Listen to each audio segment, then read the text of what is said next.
와. 네, 참 신기해요. 제가 이런 강의 처음 해봐요. 저도 해주세요. 맨투맨으로 사람 얼굴을 보고 800명 이렇게 강의 1,500명까지는 해봤는데, 근데 지금 이런 신기한 세상이 있다는 것을 오늘 처음 알았어요. 자, 오늘 제가 말씀드릴 거는 스위스의 8 이노베이션입니다. 8개의 스위스의 개혁에 말씀드릴 텐데, 38년 동안 논픽션 작가를 했고 책은 38권을 썼는데요. 원래는 그 전공 과목은 일본이에요. 그래서 포스코 전략대학이라는 데에서 일본 담당 교수로 포스코 임원을 가르쳤어요. 이건 부장급 이상, 이사, 상무 이런 사람들, 대개 다 그런 사람들을 가르쳐요. 그리고 이제 CEO들을 많이 가르쳐요. 대표이사들. 근데 여기 화면에 지금 계신 분들은 아주 다 젊으신 분들이고, 제가 가르친 분들은 다 50세 이상, 80세까지 그런 사람들인데, 이렇게 발랄한 자리는 처음 오는 것 같아요. 정경련 교수는 지금 하고 있고, 카이스트 책임연구원 교수를 2년을 했어요. 뭐 네이버에 제 양력이 다 떠 있기 때문에 학력이 현찮거든요. 학사인데 박사기도 없고. 근데 카이스트 책임연구원 교수는 박사 아닌 사람은 없는데, 카이스트 역사상 제가 최초로 학사로서 교수를 했어요. 그래서 2년짜리를 했는데 프로젝트를 끝냈어요. 끝내가지고 카이스트 총장도 만족을 하고 해서 지금 뭐 올해 지금 뭐 재계약을 하냐 마냐 그러는데, 돈을 너무 조금 줘요, 카이스트가. 그게 뭐 한 1억 2천만 원밖에 안 돼, 연봉이. 근데 뭐 내 친구들 이 업계에서 뛰는 뭐 공병호라든지 뭐 여기도 자주 온다는 맹명관이라든지 이런 우리 친구 동생들이 잘 나갈 때는 하루 일당이 2천만 원씩이었거든요. 하루 일당이. 저도 하루 일당이 2천만 원까지는 안 돼봤지만 거의 그 수준까지는 해봤어요. 그러니까 카이스트가 1억 2천만 원 1년에 주는 건 끔값이더라고. 그런데 어쨌든 그래서 지금까지 책을 많이 썼는데, 이게 이제 제가 써서 좀 돈을 번 책이에요. 이게 뭐 강의에서 돈 벌고 책 써서 돈 벌고 돈을 많이 벌었어요. 그래서 이제 이건희 회장이라는 이 사람 책을 한국에서 한국경제신문에 냈는데, 이 책이 나오자마자 이게 대만에서 나왔고, 대만에서 판권을 나한테 사야 돼요. 공짜가 아니죠. 그래서 이제 대만에서 2만 달러 보내와서 일단 받았어요, 내가. 근데 뭐 2만 달러 뭐 이렇게 2천만 원밖에 안 되잖아요. 그다음에 이게 중국에서 나왔어요. 그다음에 이게 태국에서 나왔고, 러시아에서는 돈을 5천 달러를 보내오고 내가 받았어요. 근데 책은 안 보내와. 얘네들은 다 책 보내왔거든. 대만, 중국 이런 데서는. 이게 국가의 수준이 그밖에 안 돼, 러시아가. 돈만 보내오고. 그다음에 이제 이게 일본 경제신문에서 나왔는데요. 책이 표지를 이렇게 바꿔서 일본 경제신문에 내는데, 사실은 일본에서 제 책이 3권이 나왔는데, 이 책이 나왔을 때 제일 기분이 좋았어요. 왜냐하면 일본 경제신문은 세계에서 가장 큰 경제신문이에요. 영국의 파이낸셜 타임스를 8조 7천억 주고 산 회사가 이 회사예요. 그러니까 영국의 이 경제 일간지 최대 일간지 사버렸어. 8조 7천억에. 그래서 지금 세계에서 제일 큰 경제신문인데, 여기서 책이 나왔을 때 제가 우리 아버지한테 가갖고, 아버지, 제가 쓴 책이 일본 경제신문에 나왔습니다. 그렇게 보고를 했고, 일본의 기노쿠니아라는 서점이 있어요. 우리나라 교보문고 같은데 제일 큰 데인데, 거기에 내 친구들, 일본 친구들하고 같이 갔어요. 가서 보니까 책이 이렇게 막 이만큼 쌓여있더라고. 출판사가 워낙 세니까. 내가 센 게 아니라 출판사가 세니까. 그랬더니 내 일본 친구들이, 야, 네가 니케이에서 책이 나왔 줄은 정말 상상을 못했다. 그래서 사진 들고 기념사진 찍고, 내 일본 친구들이 드디어 네가 인류가 됐다. 여기서 책이 나왔다는 거는, 니케이에서 책 냈다는 건 아무나 내주는지 아니니까, 오늘 저녁은 자기들이 사겠다고 해서 술을 얻어먹고, 대신 제가 니케이 편집부에 찾아가서 나 오늘 저녁밥 한번 사고 싶다고, 여러분들이 책 만드느라고 고생하겠다 했더니, 무슨 얘기냐고, 필자한테 우리가 술을 얻어먹을 수는 없고 우리가 사겠다고. 그래서 지네들이 구내식당 가서 밥을 사줬어요. 나한테 800엔짜리를 사줬는데, 니케이의 구내식당이 완전히 무슨 뭐 럭셔리한 카페 수준이더라고요. 그리고 음식도 되게 잘하고. 그래서 일본 사람이 기본적으로 교양이 된 거죠. 얻어먹지 않고 자기네가 사겠다고 해서 편집장이 자기 이 책을 만들 때 같이 일했던 스태프들하고 지네들이 구내식당에서 밥을 샀어요. 어쨌든 그 다음에 이것도 대만어판인데 그렇고요. 아, 요 책이 요게. 그래서 이제 이건희 책을 이렇게 냈어요. 그 다음에 이제 삼성의 스타 CEO, 삼성에 잘 나가는 CEO들이 많잖아요. 그 사람들에 대해 책을 썼더니 이게 요 동양경제신보라고 일본에서는 세 번째로 큰 경제신문이에요. 여기서 이제 삼슨 CEO라는 책이 나왔습니다. 그다음에 월급쟁이로서는 제일 출세한 사람이 이제 윤종용이라는 사람인데 이 사람 책을 내가 썼더니 중국에 나왔습니다. 그다음에 이병철과 정주영 두 사람을 비교한 책을 제가 한국경제신문에 냈는데 이 책이 이제 중국에서 나왔죠. 이 책이 많이 팔았어요. 한 20몇만 권 팔았어요. 이병철 경영대정이라는 책을 낸 적이 있습니다. 그래서 요걸 또 나중에 개정해서 또 이렇게 냈는데 이 책은 많이 팔렸고 이건희 회장이 이 책을 되게 싫어해요. 왜냐하면 얼굴이 자기가 제일 싫어하는 사진을 갖다 실었다고. 이건희 기념관이 있어요. 용인자연 용인 연수원 안에 가면 이 책 진열 안 시켰어요.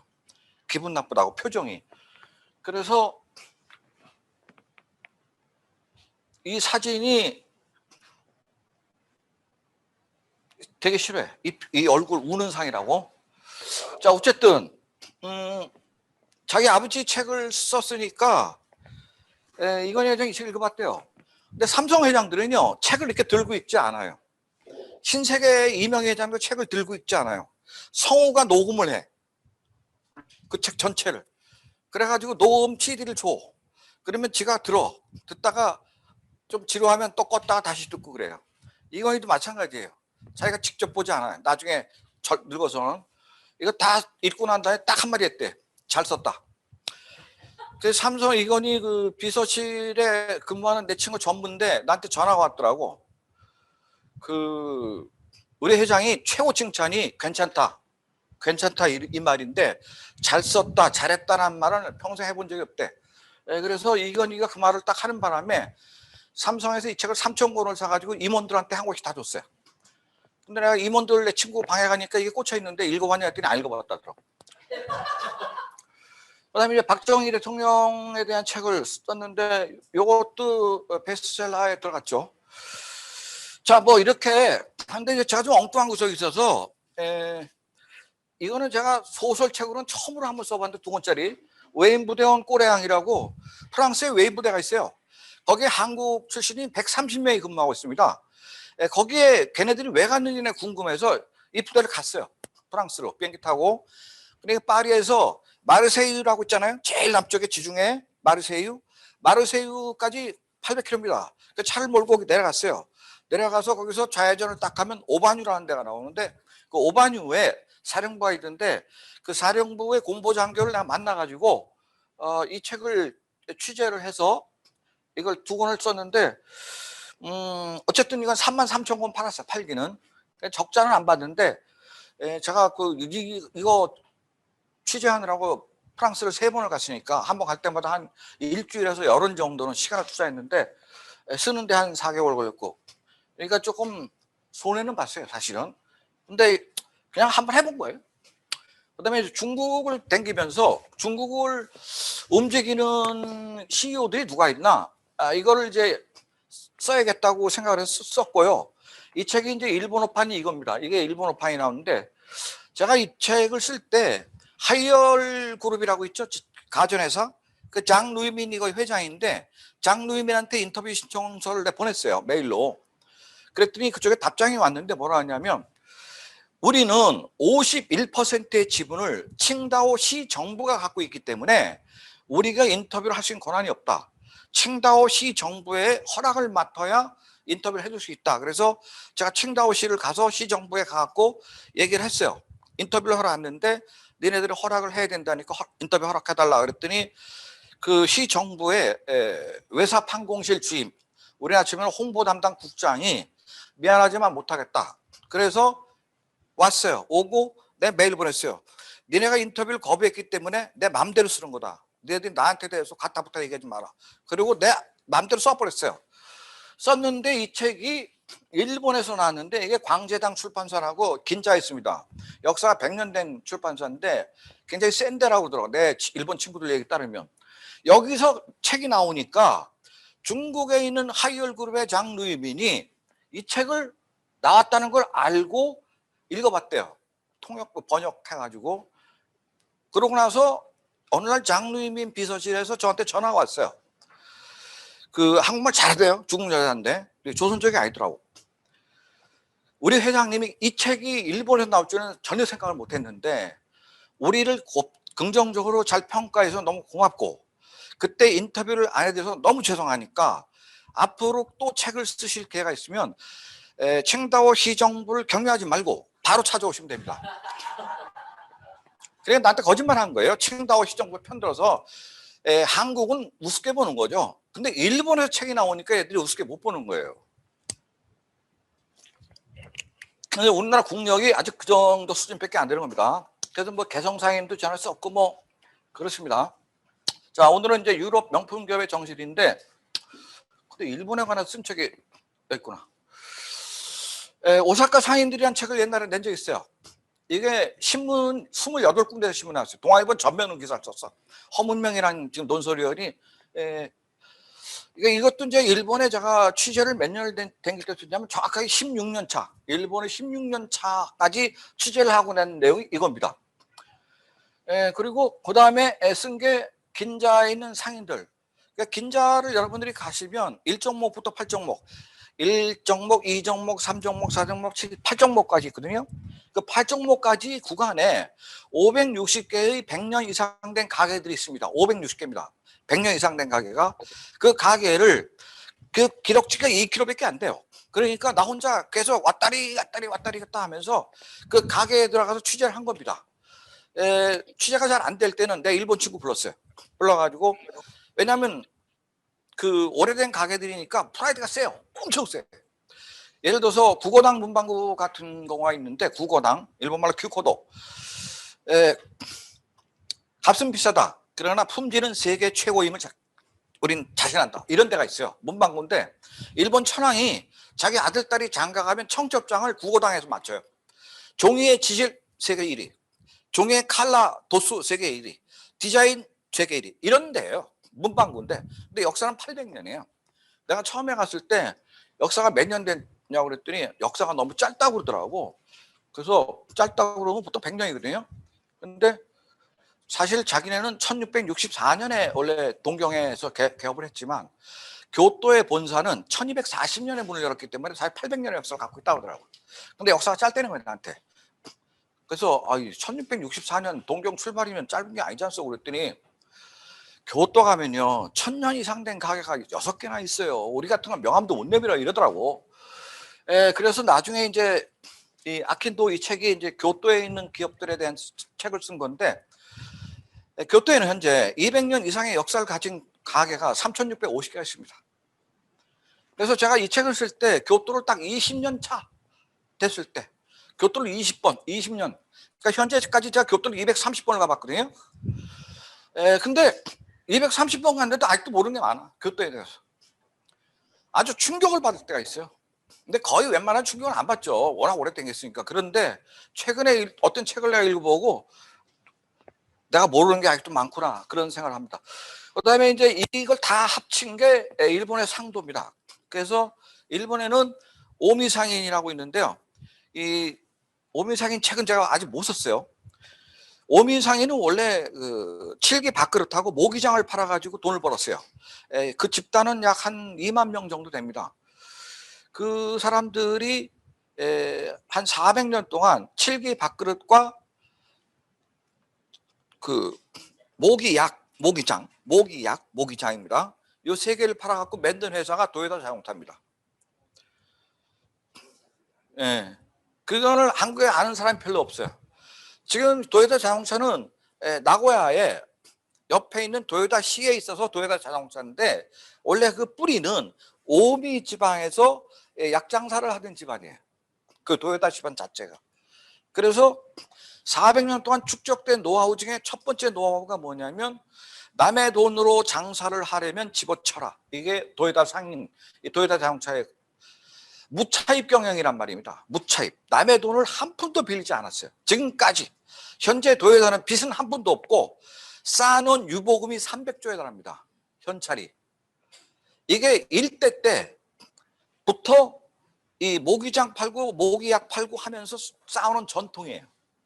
그러니까 빚이 없어야 이 기업이 이자 부담이 없기 때문에 차의 단가를 떨어뜨릴 수가 있잖아요. 생산 단가를. 그런데 무차입 경영은 신이 아니면 불가능합니다. 신이 아니면 불가능하다고. 엄청 어려운 거예요. 남의 주식회사라는 자체가 빚을 갖고 경영을 이미 하는 거잖아요. 그런데 무차입 경영을 한다? 그러면 이거 어마어마하게 어려운 거죠. 우리나라 기업 중에 빚 없는 기업이 어디 있어요? 그래서 이 오미 상인을 비롯한 교토 천년 상인, 오사카 상인, 동경 상인 이걸 합쳐가지고 쓴 게 이겁니다. 그래서 이 책을 내가 냈는데 2010년 5월 달에 일본에서 전화가 왔는데 일본 외무성에 무슨 과장이라고 하더라고요. 그래서 웬일이십니까? 그랬더니 그 혹시 오사카 상인, 뭐 일본의 상도, 뭐 교토 상인 이런 책을 쓴 그 작가가 맞냐? 그래서 맞다. 그랬더니 어떻게 그런 거를 그 한국에 앉아갖고 썼냐? 그래서 한국에 앉아 쓴 게 아니고 니네 나라를 230번가 쓴 거야. 그렇게 얘기했더니 역시 우리는 일본 책을 베꼈는 줄 알았대. 이 홍화상이라는 사람이 일본에서 나온 책을 다 긁어 모아가지고 그걸 적당히 편집을 해갖고 쓴 책인 줄 알았는데 유감스럽게도 일본의 작가 중에는 일본의 상인들에 관해서 쓴 작가가 한 명도 없더라. 자기네가 출판 대국인데 그래서 나는 일본 외무성을 대신해서 말씀드리는데 훈장을 하나 주고 싶은데 문화훈장을 받겠냐고 그러더라고요. 문화훈장을. 근데 이제 문화훈장이 일본말로 분과쿤쇼인데 분과쿤쇼 뭐라고? 문화훈장을 받는다? 이건 친일파가 되는 지름길 아니에요? 박정희 대통령이 일본 육사 댕겼다는 것 때문에 두고두고 친일파라는 말을 듣잖아요. 그래서 내가 군쇼와 조금 좀 거시기하다 이런 식으로 얘기했더니 그러면 일한 문화 교류상을 하나 주면 받겠냐고 그래요. 그래서 그건 내가 받겠다. 그래서 근데 이게 상장만 주는 게 아니라 뭐 돈도 같이 준다 그래갖고 돈을 보내 이끌어야 됐을까? 얼마나 됩니까? 딱 그랬더니 고학구만 이러더라고. 그래서 고학구만 500만 그래갖고 N 데스까 원 데스까 딱 그랬더니 원 데스 그래갖고 개꼬데스와 안에 이런 뿌린 거예요. 그런데 우리 집사람이 500만 원이든 5천만 원이든 그게 문제가 아니잖냐. 지금 주제 파악을 해야지. 그걸 일본 정부가 준다는데 가서 받아야지. 무슨 개소리를 하고 있냐. 그래가지고 그날 갔어요. 롯데호텔 에메랄드 룸 7층에 있는데 파티장이 있는데 근데 나보고 친한 사람을 20명까지 데리고 오래요. 축하할 수 있는 사람을. 근데 어떻게 하다 보니까 32명이 왔어요. 다 기업하는 회장님들인데 그래가지고 그날 그 상을 받았고 상을 준 사람은 그때 여기 나와 있는 일본 대사가 줬고 일본 전 경경련 회장이 들어왔어요. 외교관하고 해서 32명이 일본에서 들어왔더라고. 그 32명이 저한테 와가지고 전부 다 악수를 청하면서 오메데토 고자이마스 축하드립니다. 축하드립니다. 그래 32명이. 그때 내가 느낀 거는 친일파 한 사람을 양성하기 위해서 엄청 공을 들이는구나 이런 생각을 했어요. 그런데 그 친일파가 될지 뭘지는 건 나중에 이제 증명할 것이고 자 오늘 이제 말씀드릴 테마로 넘어가면 국가별로 100년 이상 된 기업이나 가게가 제일 많은 나라는 일본 23,700개입니다. 이건 공식 통계입니다. 일본 동경 상공회의소 조사인데요. 실제로 제가 저 명단을 들고 일본을 지금까지 230번 가본 결과에 따르면 이 명단에 없는 기업이나 가게, 샵이 신입세가 엄청 많아요. 그래서 일본 사람들한테 물어보면 10만 개가 넘는다 그래요. 그래서 일본 사람은 자기 집안의 문서가 존재하는 순간부터 자기네 가게가 그 정도 됐다고 얘기하지, 전설 따라 삼천리, 아버지나 할아버지로부터 들은 카더라 통신 갖고는 명함을 내세우지 않아요.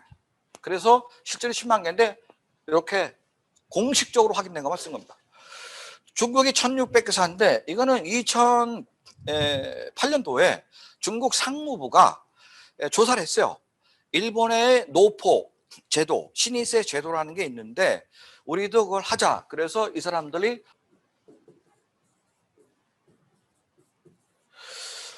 노자호, 라오즈하오, 이걸 오래된 가게를 중국에서는 라오즈하오라고 합니다. 라오즈하오가 1600개라고 공식 발표를 했어요. 그래서 내가 저 명단을 들고 현재 중국의 3분의 2는 돌았어요. 중국 전체 대륙에. 그래서 뭐 상하이 같은 경우는 워낙 오래된 가게가 많아서 현재 상하이를 딱 14번 가봤어요. 요것만 조사하려고. 놀러 간 거 빼고. 그래서 이 명단에 없는 가게들을 무지하게 많이 발견했어요. 제가. 그러니까 이 사람들은 조사를 잘 못한 거예요. 그래서 지금 내가 대신 조사해주고 있는 거죠, 중국. 그래서 예를 들면 중국의 광동성 광저우라는 데가 있어요. 그 광저우에서 기차를 타고 16시간을 서북쪽으로 가면 류저우라는 데가 나오는데,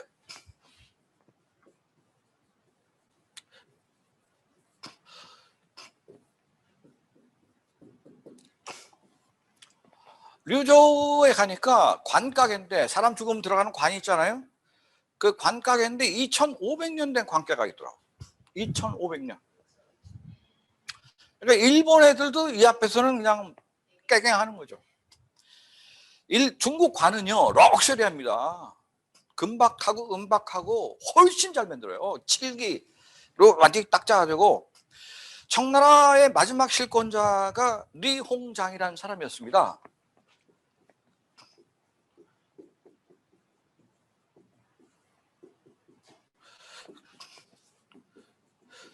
이 리홍장이 그 마지막 소원이 류저우의 관에 들어가서 죽고 싶다는 거거든. 그러니까 살아서는 항주, 죽어서는 류저우의 관이야. 중국 속담에.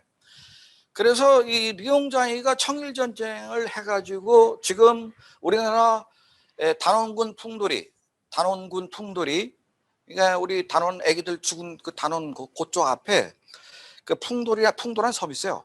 거기가 우리나라의 자생란의 산지로서 제일 유명한 데입니다. 풍도 앞바다에서 청일전쟁이 붙잖아요.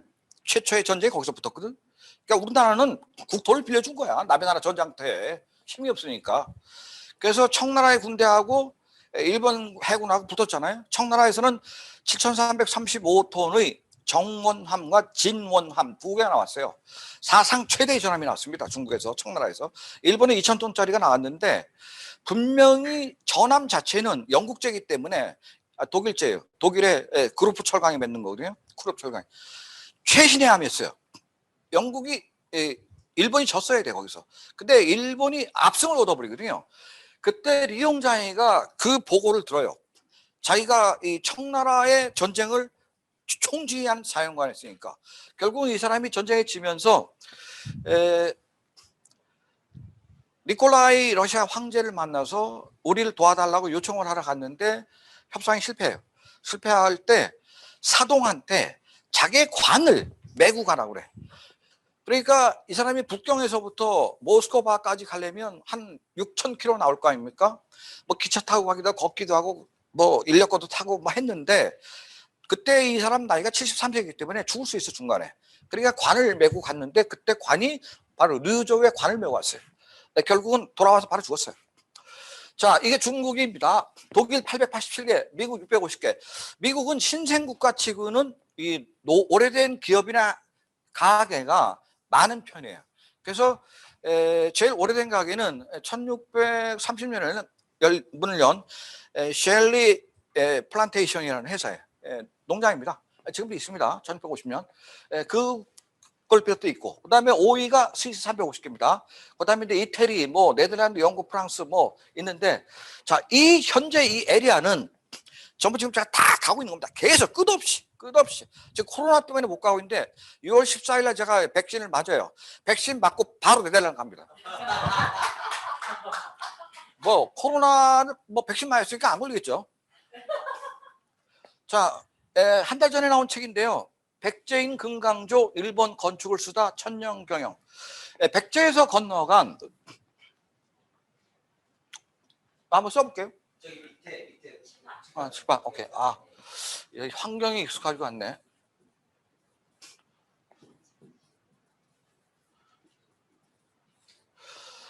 유중광이라는 사람이 AD 578년에 일본으로 건너갑니다. 왜 건너가냐면 일본의 성왕이라는 그 황태자가 우리 오사카에 사천왕사라는 큰 절을 지어야 되는데 기술자가 없다. 따라서 이 백제의 성왕한테 이 일본의 성덕태자가 기술자를 보내달라 그래서 부여에서 기술자가 건너가는데 이 사람이 부여에 정림사라는 절이 있습니다. 그 정림사를 설계한 사람입니다. 이 사람이 지금 정림사 있죠, 부여에. 그래서 이 사람이 일본에 건너가서 일본의 가장 큰 사찰인, 지금도 제일 크죠, 사천왕사를 줘줍니다. 우리 박상배 대표님하고는 여기 다 가봤어요. 전 지금까지 사천왕사 한 100번은 가봤을 거예요. 할 일 없으면 거기 가서 노니까, 여기 공원에서. 그래서 이 집 사장님이 39대인데 39대 사장님은 요 성은 떼어버리고 성을 일본 사람 성으로 바꿨어요. 금강으로 바꿨어. 금강 리용인데 38대 사장입니다. 공고 도시타카. 이 사람하고 저하고 16일간 인터뷰를 했어요. 아침에 출근해갖고 저녁 때 퇴근할 때까지 16일. 그런데 그 16일을 안 하려고 했어요, 이 사람이. 나는 절을 짓는 그 목수 기술자일 뿐이지 무슨 내 테레비 탤런트도 아니니까. 그날 이 양반한테 연하장을 6년 동안 보냈어요. 1월 1일 날 한 번, 8월 15일 날 한 번. 일본 사람은 올여름을 이 날도 더운데 잘 지내셨습니까? 하는 그런 연하장을 보내는 게 있습니다. 그걸 보고 하중서신이라고 합니다.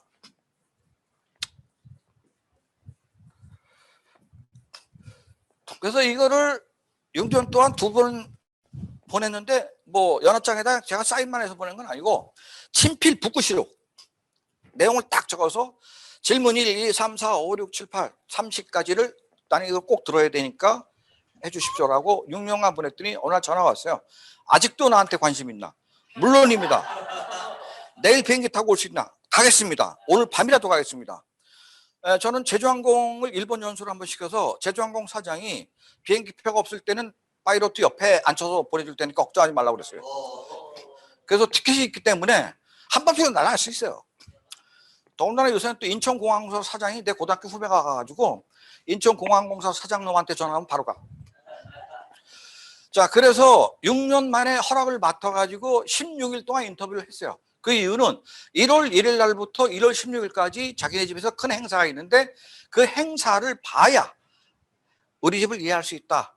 그래서 제가 12월 31일 날 건너가서 1월 1일부터 아침에 출퇴근하면서 행사를 보면서 했죠. 근데 이게 바로 이 책인데 제가 이제 좋은 질문을 던지는 분들한테는 이 책을 사인을 해서 드린다고 갖고 온 겁니다. 우리 박상배 대표님이 수요식 할 겁니다. 그래서 그 세계에서 가장 오래된 회사예요. 이 금강조라는 회사가. 그래서 금강 아닙니까? 이름이 조입니다. 조. 세계에서 가장 오래된 회사예요. 이 회사. 역사가 지금 1440년 됐을걸요. 그래서 이 회사를 맺는 사람이 백제 사람이니까 내가 이걸 책을 낸 거지 일본 사람이 냈다면 아무 책 안 냈을 거예요. 그래서 결국은 이 책이 이제 나오는데 책을 거의 다 썼는데 갑자기 금강조 회사가 부도 위기에 빠졌다고 그래요. 그래서 그때 기다렸어요. 저걸 극복할 때까지.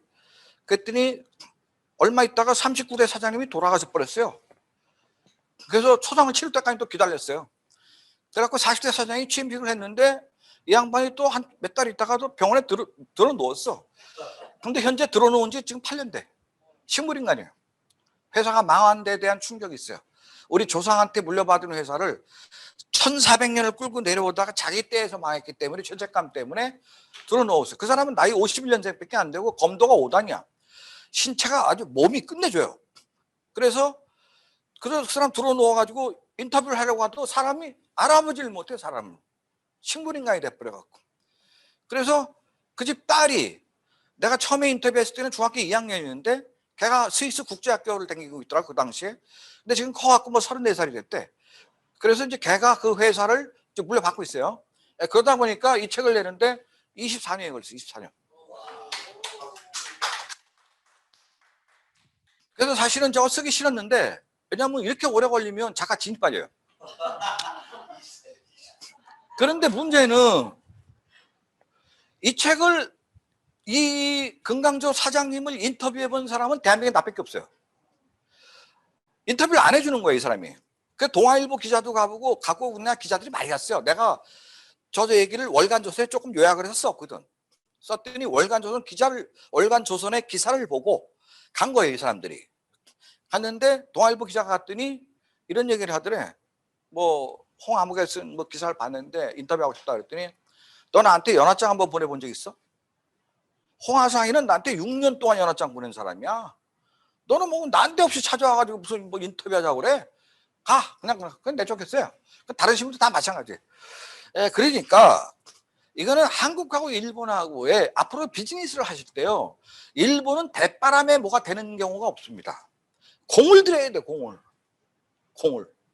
저는 일본 사람하고 인터뷰를 하는데, 예를 들어서 우리 박상배 대표님도 나하고 같이 간 데가 있는데, 메밀국수 팔아서 170년 된 마스바란 메밀국수 집이 교토에 있어요. 제가 그 집에 인터뷰하러 갑자기 쳐들어갔어요. 갔더니 사장이 오키나와 출장 갔다 오더라고. 언제 오십니까? 다음 주 수요일 날 온대. 그러면 다음 주 수요일 날 오후 2시에 네, 여기 가게 다시 오겠습니다. 그래가지고 일주일에 다시 갔어요. 비행기 타고 집에 왔다 다시 간 거예요. 그때 사장이 내 얘기를 듣고, 일주일 전에 왔다는데 그 사이 뭐 했냐? 일본에 있었냐? 아니, 한국 왔다 했더니, 일본에 날 보러 또 왔냐? 그렇습니다. 그랬더니 그래, 인터뷰 해야지. 인터뷰 했어요. 그게 그 당시에 중앙일보에서 나온 이코노미스트라는 잡지에 게재가 됐어요. 그 내용이. 그래서 그 내용을 내가 책 나오자마자 그걸 사가지고 교토로 가서 그 사장님 만나서 줬어요. 지난주에 인터뷰하신 내용이 중앙일보 이코노미스트에 나왔습니다. 그랬더니 이거를 일부러 갖고 주려고 여기까지 이걸 온 거냐. 그래서 인터뷰를 해줬으니까 고맙지 않습니까? 근데 일부러 준 거예요. 원고료는 얼마였냐면 15만 원이었는데 비행기 값은 40만 원 드는 거예요. 그럼 거기 가서 하루 자야 될 거 아닙니까?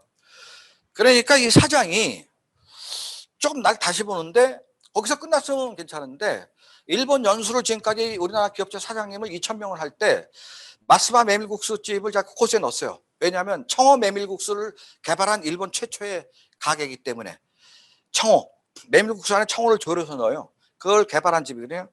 그래서 그 사장님들하고 갈 때 그 집에 코스를 넣었는데, 한 번은 삼성 석유화학 허태학 사장님이 우리 일행 중에 껴가지고, 내가 허태학 사장, 태학이 형한테, 형, 예, 사장 명함 하나 주세요. 딱 그랬더니, 그래? 그 명함을 줬어. 그때 딱 보니까 삼성 석유화학 대표이사 허태학 아니야? 전에는 그 사람이 신라호텔 사장했어요. 그랬더니 이 사람이 깜짝 놀라면서, 아니, 삼성 사장님이 여기 웬일로 오셨냐고. 그래서 아니, 하도 유명하다고 홍 작가가 얘기해서 왔는데요, 같이. 그랬더니, 우리 가게 같은 데를 어떻게 세계를 흔드는 삼성의 사장님이 오시냐고. 자, 이렇게 해가지고 그 메밀국수집을 제가 지금 현재 몇 년이냐, 14년째 지금 가고 있는데, 언젠가는 한번 한미약품 회장님이, 한미약품이라고 있죠? 여기 대웅제약 지금 계신 분이 오셨는데, 한미약품 회장님하고 저하고 되게 친해요. 나보고 일본 배낭여행을 너 꼭 한번 가고 싶다고 그러더라고. 근데 이거 녹화 뜨고 대외적으로 공개하는 건 아니죠. 비하인드 스토리가 너무 많아서. 한미약품 회장님이 굉장히 고독한 사람이에요. 나이는 82세에 돌아가셨는데, 가끔가다 나한테 전화가 와. 비서 통해갖고 받으면, 홍 작가 뭐해? 그러면 집에서 원고 쓰고 있습니다. 그러면 그래. 그러면 이게 뭐냐면 술 먹자는 얘기야. 빨리 올라가야 돼. 그래서 이제 같이 술 먹으면 소주를 2병 드세요. 그러다 회장님은 소주를 평소에 이렇게 잘 드세요? 그럼 내가 1년에 딱 2번 먹는다. 그 2번도 너하고만 먹는 거야. 딴 애들하고 안 먹어. 사장들하고 안 먹는데요. 왜냐? 술 먹다가 하면 회사에 기밀이 누설이 자꾸 되니까, 한미 애들이 신약이 개발이 되면 기획부 같은 데서 신약이 다음 달 며칠 날에 나온다는 걸 알고 한미 주식을 갖다 사재기를 해버리는 거예요. 그러면 이게 내부자 거래인데 자기 이름으로 하는 게 아니라 사돈의 팔촌의 이름으로 사버리는 거예요. 그러니까 사장들이나 직원들하고 술을 먹으면 이 걔들 눈치가 있기 때문에 자기가 얘기를 안 하더라도 감을 잡는다는 거예요. 그래서 우리같이 몸이 건조한 사람, 무색무취한 사람, 자기 이득과는 별로 관계가 없고 주식의 주자도 모르는 사람, 홍화석, 이런 애들하고만 먹는 거예요.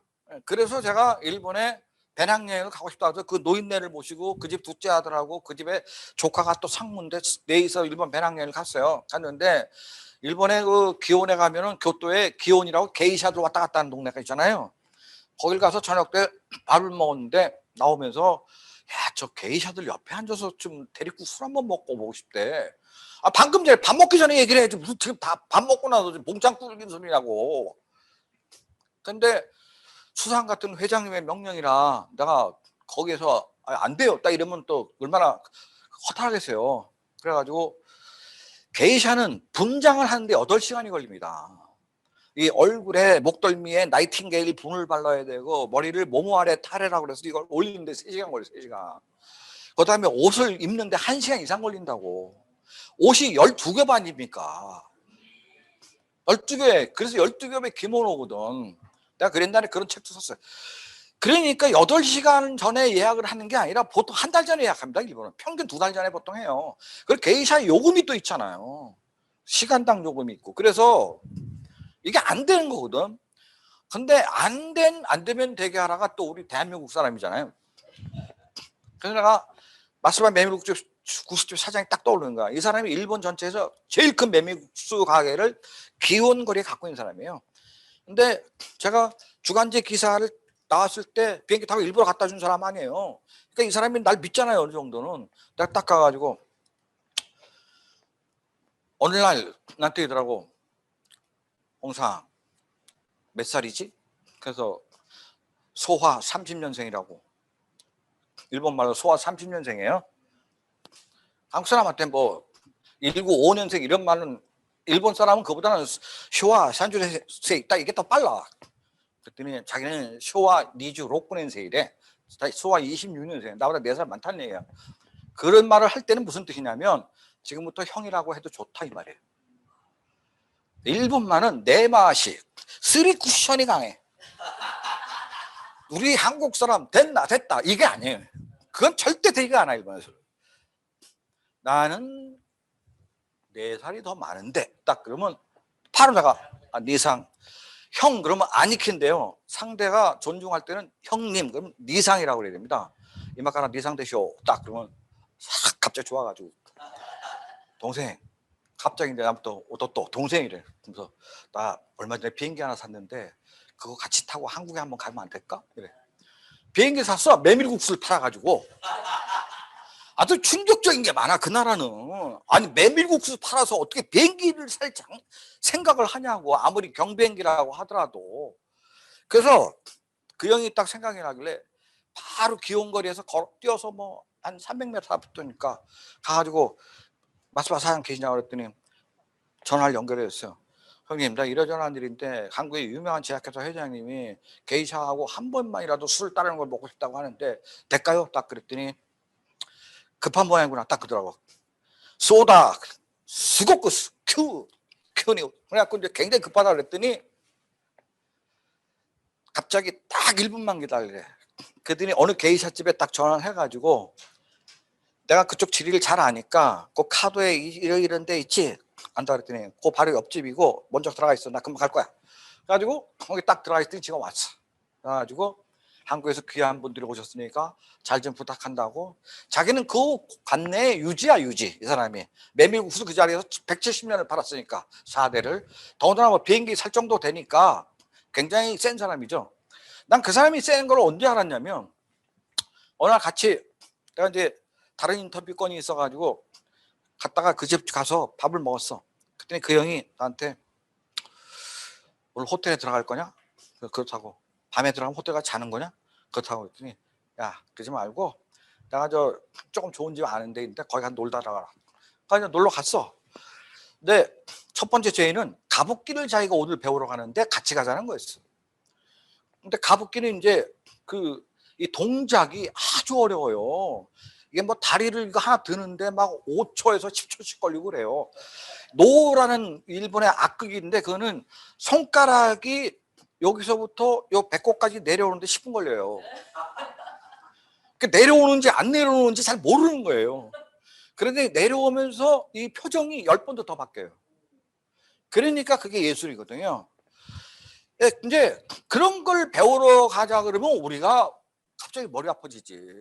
이걸 10분을 기다려야 되는데 지나잖아요. 그러니까 센파이 고멘나사이 딱 그러고 난 빠져야 돼. 그럴 때는. 그러니까 이제 빨리 알아듣고 그러면 너같이 천박한 놈은 그냥 일본에 이쁜 여자 앉혀놓고 같이 술 따는 게 제일 좋은 모양이구나. 그러면 그 돈이 유지니까 갔어요. 갔는데 대충 먹었어. 일본은요 술집에 관해서는 한국보다 훨씬 건전합니다. 한국 사람들은 진짜 몰라서 하는 얘기인데 일본은 룸사롱이라는 게 없어요. 방으로 된 술집이 없습니다. 있는 경우는 정치가들이 댕기는 요정밖에 그렇지 않은 데는 전부 다 오픈이야 오픈. 그러니까 훨씬 건전해. 그러면 여자가 뭐 술 따라주는 거 먹지. 일본은 여자 손목도 3번 잡으면 잡지 말라고 경고합니다. 4번째 잡으면 경찰이 바로 와요. 그러면 그때부터는 아주 복잡해져요 일이. 출국도 안 돼. 그때부터는 비행기표 다 캔슬 시켜야 돼요. 그러니까 우린 그걸 알기 때문에 여자가 따라주거나 아니면 부처님 반토막처럼 가만히 있는 거예요. 그리고 이제 술 먹고 나와서 야, 호텔이 어느 쪽에 있지? 그때 뭐 가라스마도 뭐 뒤에 어디 있다 했더니 택시를 딱 부르더라고. 그랬더니 기사한테 가라스마도 우리 어디 모셔다 드리라고. 그걸 딱 와. 그냥 속으로 아니 택시를 잡아줬으면은 택시 요금을 내야 되는 게 정상 아니야? 지가? 그렇잖아요. 분명히 안 줬단 말이야. 그래갖고 이제 기사한테 아, 얼마입니까? 그러고 이거라 됐을까? 딱 그랬더니 깨꼬렸어. 됐다고. 그랬죠. 아까 돈 안 냈는데 저 사람이 사장이 그랬더니 아니 저 사람은 월말 결제인데 월말 결제래 월말 결제. 그래서 아니 지금 교토에서 아무 택시나 지금 지나간 걸 잡았는데 어떻게 알고 월말 결제가 그랬더니 저 사람이 워낙 유명한 사람이라 교토에는 모든 택시 회사가 다 월말 결제래. 그 정도로 짜여진 사회가 교토의 신용사회입니다. 예. 교토는 정말 무섭습니다. 거기는 권역별로 딱 상권이 형성돼 있어서요. 우리나라 사람들은 교토에 하루에 오는 관광객이 교토가 1년에 1,700만 정도가 오니까 하루에 50만 명 오거든 관광객이. 그 사람들은 관광객과 현지 사람을 정확하게 다 알고 있어요. 교토 사람들은. 일본에서 가장 심한 사투리를 쓰는 사람이 교토 사람이에요. 보통 시코쿠의 저 끝에 있는 도쿠시마라는 데의 사투리를 제일 심한 사투리라고 그러는데 도쿠시마 실제로 가보면 그 사람들은 표준어로 얘기해요. 표준말로. 왜냐하면 외국 사람이기 때문에 동경말로 해주는데 교토 사람은 자기네가 1200년 동안 일본의 수도를 했잖아요. 동경이 수도가 된 거는 150년밖에 안 된다고. 그러니까 천황이 지금 동경 살잖아요. 교토 사람들은 천황이 지금 출장을 갔다는 거야. 동경으로 150년 동안. 곧 돌아온다는 거야. 자기는 1100년을 수도를 했기 때문에 거기는 임시 수도일 뿐 교토가 진짜 수도다 이런 생각을 한 사람들이에요. 근데 이거 지금 헛소리 하다가 벌써 1시간 20분 간데. 자, 일본 얘기는 제가 여기까지 합니다. 사실은 일본 얘기를 제가 정경련 주최나 KM의 한국응유협회 주최나 이런 데서 총 24시간을 연속 2시간씩 12번 24시간 끝나면 일본 연수 이렇게 했어요. 그러니까 일본 가서 제가 3박 4일 동안 아침부터 관광버스에 오른 순간부터 내릴 때까지 일본의 모든 역사, 문화, 정치, 경제 다 설명했습니다. 나중에 기회가 되시면 모시고 하겠습니다. 자, 이거 넘기겠습니다. 이제 스위스 빨리 가야 되는데 이게 긴데. 자, 스위스라는 국가를 이거 설명하려면 이것도 10시간짜리입니다. 스위스가 8번의 이노베이션을 했습니다. 그래서 87,000달러가 온 겁니다. 스위스의 최종 목표, 지금 4.0 시대의 최종 목표는 뭐겠습니까? 스마트 시티와 스마트 국가입니다. 4.0의 목표가 뭔지를 알아야 됩니다. 정확하게. 스마트 시티와 스마트 국가입니다. 스마트 시티는 핸드폰으로 모든 통제가 가능한 시티를 스마트 시티라고 하고, 국가가 혹은 시청이 전 도시를 시청의 데이터베이스에서 전부 통제가 가능한 게 4.0의 목표입니다. 스마트 시티. 이 스마트 시티는 현재 17개 도시가 끝났습니다. 우선 싱가포르가 끝났습니다. 뉴욕도 끝났어요. 그다음에 두바이가 끝났고요. 네덜란드 암스테르담이 끝났습니다. 그렇게 해서 17개 도시가 이미 끝났어요. 선만 잘 깔으면 돼. 그러니까 자동차 통제가 제일 어려운데 지금 자동차 자율주행차는 제가 코로나 직전에 독일에 갔을 때 아우디 7 이상, 벤츠 S클래스 이상, BMW 7.4 이상은 자율주행이 돼서 제가 에이비스 렌트카 가가지고 53만 원을 하루에 53만 원을 자율주행차 빌려서 16일 동안을 독일을 타고 다녔어요.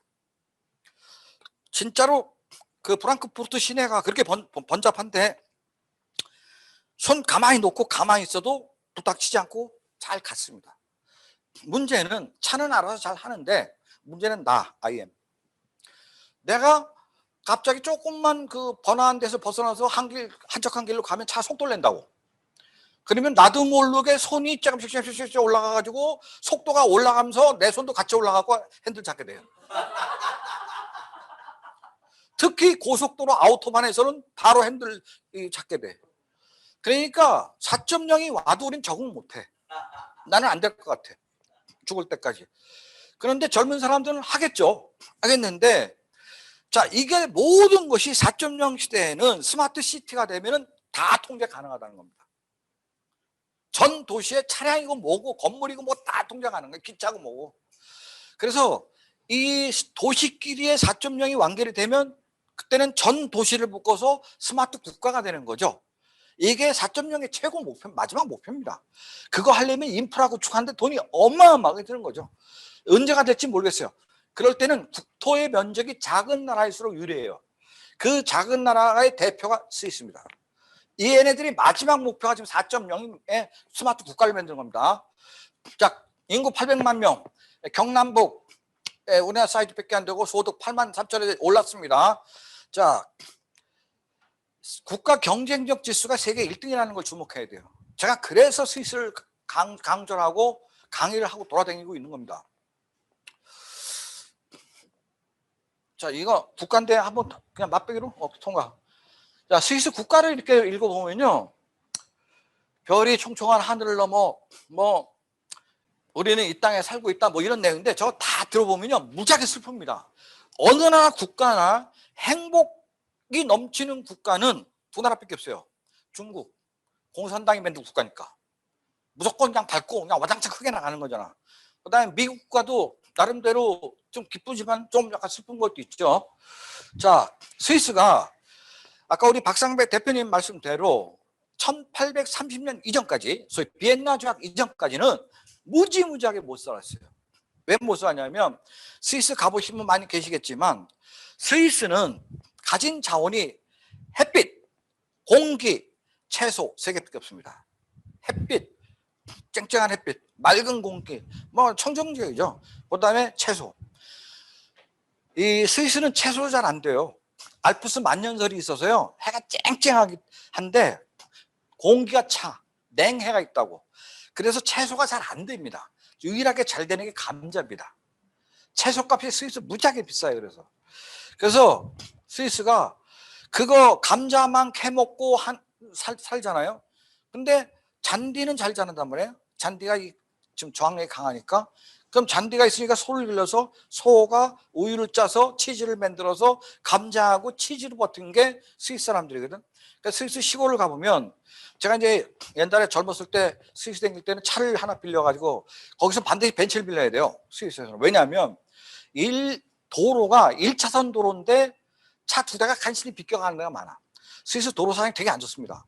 근데 산악이 많잖아. 거의 다 산악이라고 봐야지 알프스니까. 그러면 저 위에서 큰 차가 내려오는데 내 차가 미니 같은 거 있다가 한 대 박치면 난 1000m란 낭떠러지 떨어지는 수가 있어. 거기는 정말 현기증이 날 정도로 이 낭떠러지 대단합니다. 따라서 벤츠를 빌려야 돼. 때려 박더라도 같이 막아야 된다고. 그렇지 않으면 밀리면 내가 죽으니까. 그러니까 무조건 벤츠 빌려야 돼 거기서. 그래서 이제 벤츠를 몰고 돌아다니다 보면 스위스 시골 가면 창고 끝에까지 감자가 쌓여 있습니다. 겨울에. 그 긴 겨울을 스위스는 10월 달부터 겨울이에요. 10, 11, 12, 1, 2, 3, 4, 5월 15일까지 겨울입니다. 5월 15일. 5월 14일 날 내가 5월 15일 날 벤츠를 몰고 독일로 산악도로를 넘어서 독일로 건너가려 했더니 바리케이트 딱 쳐져 있더라고. 5월 15일부터 개통하니까 안 된다고. 전에 오는 거는. 그래서 그냥 돌아온 적이 있는데, 그런 동네에 가면 끝까지 감자가 있어요. 그걸로 겨울을 버텨야 됩니다. 그러면 겨울에 남은 건 딱 두 개입니다. 치즈냐 감자냐.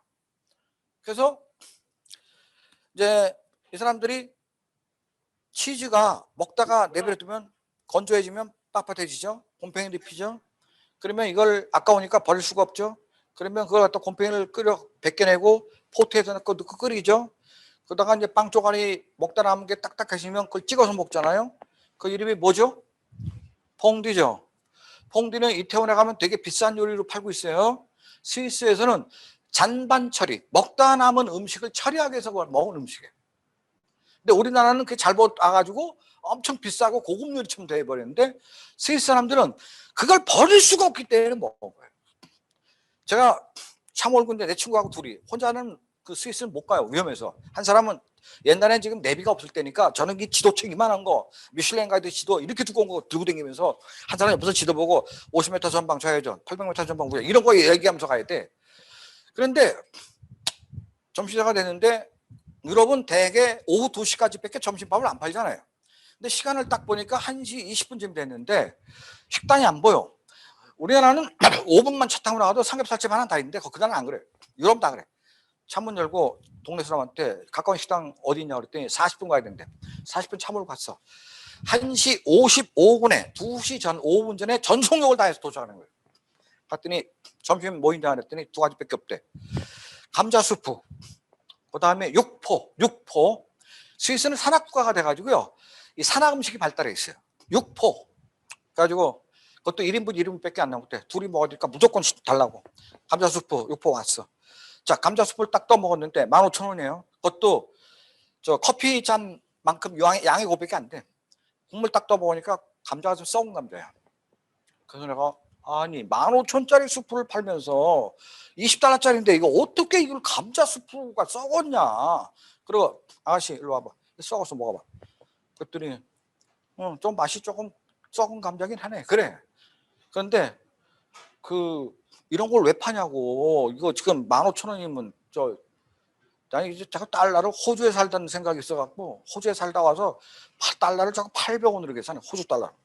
어쨌든 그랬더니 이 아가씨가 먹어도 이상 없다고. 우린 다 이런 거 먹는다고. 그래서 그것도 이게 너무 심하지 않냐 했더니 우리는 이렇게 살아왔어요. 딱 이렇게 얘기하더라고. 너 많이 몇 살이야? 19살이야.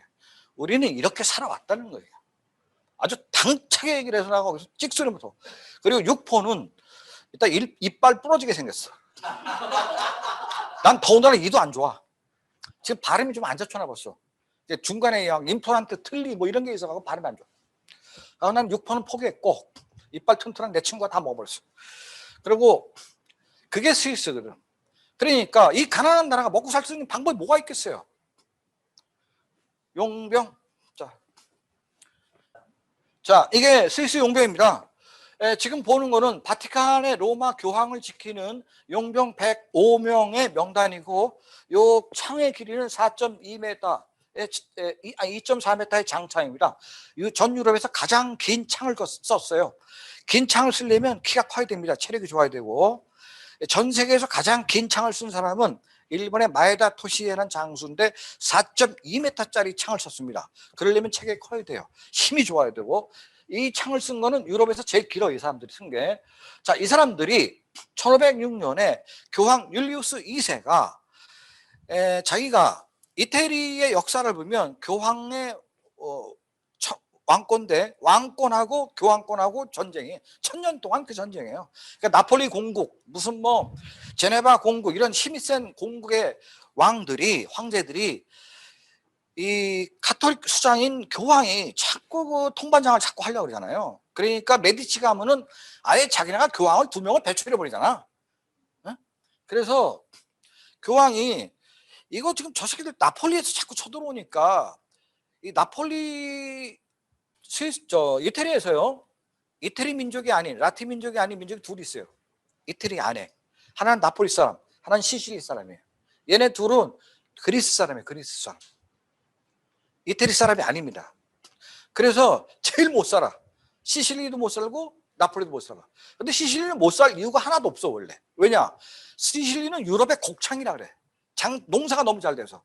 근데 그게 가난한 이유는 뭐냐면 귀족들이 다 삥땅 뜯어가니까 쪽박차고 남은 게 없어요. 그러니까 얘네들이 곤충 빼들고 마피아로 가는 겁니다. 시실리 애들이. 나폴리 음식 중에서 제일 짠 음식이 나폴리 음식이에요. 이태리에서는. 나폴리 음식이 제일 짜. 못 사는 동네에서 음식이 짜. 짜면 조금 먹게 돼 있어요. 인간은. 덕천강이가 부엌을 순찰하다가 부엌에 가서 하녀들이 먹는 음식을 먹었는데 무지하게 짜다는 거야. 그래가지고 자기가 먹는 음식은 하나도 안 짜는데 얘 짜거든. 그래갖고 왜 이렇게 짜게 먹냐고 그랬더니 말을 안 하는 거야. 그 옆에 있는 대신이 이렇게 해야 밥을 조금 먹습니다. 짜게 해야지. 그러니까 그래도 너무 심하다. 그래도 좀 약간 덜 짜게 해라 그랬더니 귀 속에도 되고 소금의 양을 반으로 줄이는 순간 밥의 공기는 2공기로 늘어납니다. 1인당. 이렇게 얘기를 해버린 거예요. 그러니까 덕천강이가 그럼 원래대로 해라. 이렇게 얘기해. 이 덕천강이는 아주 금검절약으로 아주 유명한 사람이거든. 자, 이 사람들을 불렀어. 유럽에서 제일 전쟁을 잘하는 용병 부대가 어디 있냐? 뭐 네팔의 구루카 용병이냐, 스페인 용병이냐, 스위스 용병이냐. 스위스 용병이 제일 용감하다. 그리고 한번 충성을 당하면 끝까지 죽을 때까지 충성을 다한다. 그래서 이제 불렀어 얘네들을. 봉급은 지금 현재 200만 원이에요. 105명이고 나이는 18세부터 32세. 1506년부터 이 사람들이 로마 교황을 지켰어요. 그런데 얘네들을 1506년에 130명을 받아가지고 딱 경호를 하고 있는데 아니나 다를까 나폴리 공국에서 쳐들어왔습니다. 쳐들어와가지고 얘네들 보고 자 전쟁터에서 나가 싸워. 그래서 얘네 나갔습니다. 나갔는데 이때는 봉급이 200만 원이 아니었어요. 이때는 한 2천만 원이에요. 지금 200만 원인데 왜 그러냐? 목숨을 버려야 되니까. 아니 한 달에 봉급 2천만 원 받는다고 해도 다음 달에 죽어버리면 2천만 원의 목숨이 끝나잖아요. 그러니까 그때 뭐 비쌌어. 갔는데 나폴리의 애들이 딱 오는 거예요. 그러니까 일본에서 이태리에서 제일 유명한 마피아가 나폴리 마피아거든. 시실리 마피아 못지않게 유명한 게 나폴리 마피아예요. 그래서 그만큼 싸움을 잘한다 이 말이에요. 나폴리 사람이. 갖고 딱 붙으려고 그랬는데 이 로마 교황을 지키는 130명의 우두머리 이름이 마이거든. 마이. 쥐라 300쪽에 살던 마이라는 사람인데 자 여기서 한판 붙으려고 딱 갔는데 저쪽에서 나폴리 용병 플러스 또 용병이 오는 거야. 자기네가 똑같은 장창을 쓰고 있는 거야. 기록지를 보니까 스위스 사람이야. 아! 같은 스위스에서 왔네. 저것들도. 봉급을 받으려고. 그래가지고 가까이 가서 보니까 앞에 오는 대장이 굉장히 낯이 익는 거예요. 가만히 보니까 자기 아버지였어. 자, 이제 여기서 어떡할 거야? 나는 아주 이거를 강의할 때마다 눈물 나오는데 싸우지 않고 헤어지면 아버지하고 아들하고 싸우니까 헤어지면 봉급을 주는 사람이 다 잘라버릴 거 아니에요.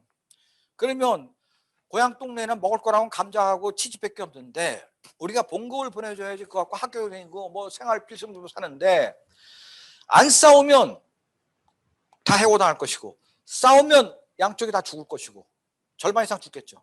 실제로 붙었는데 거의 절반 이상 다 죽었어요. 양쪽이 다.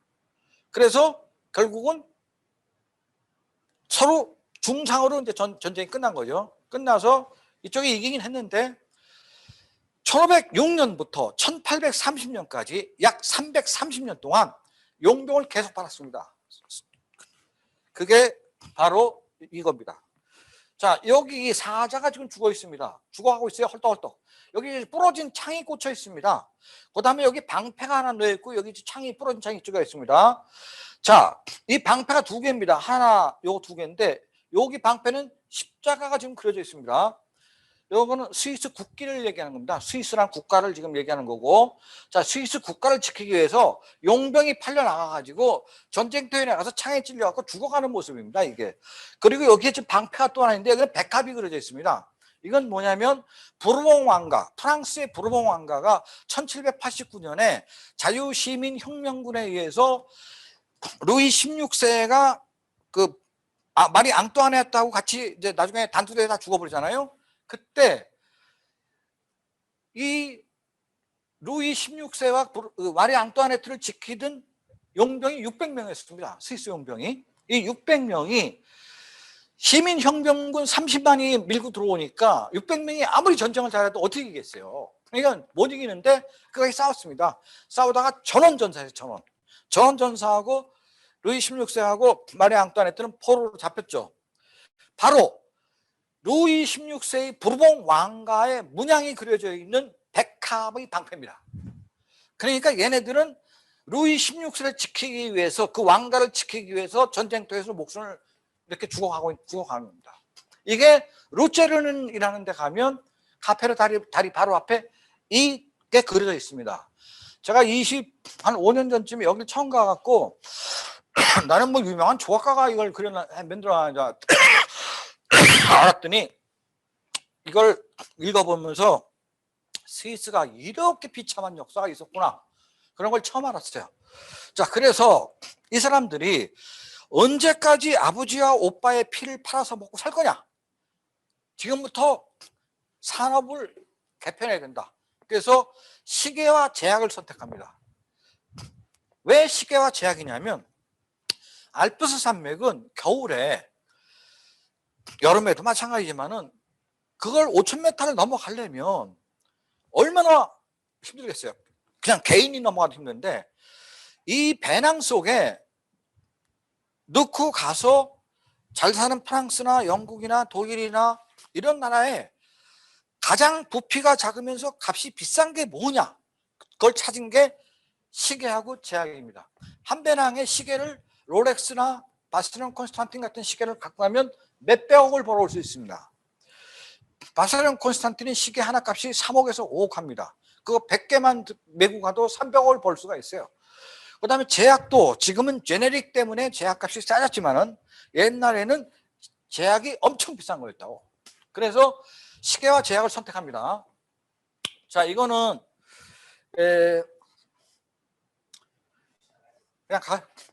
자, 이 시계는요 독립시계사가 만든 시계입니다.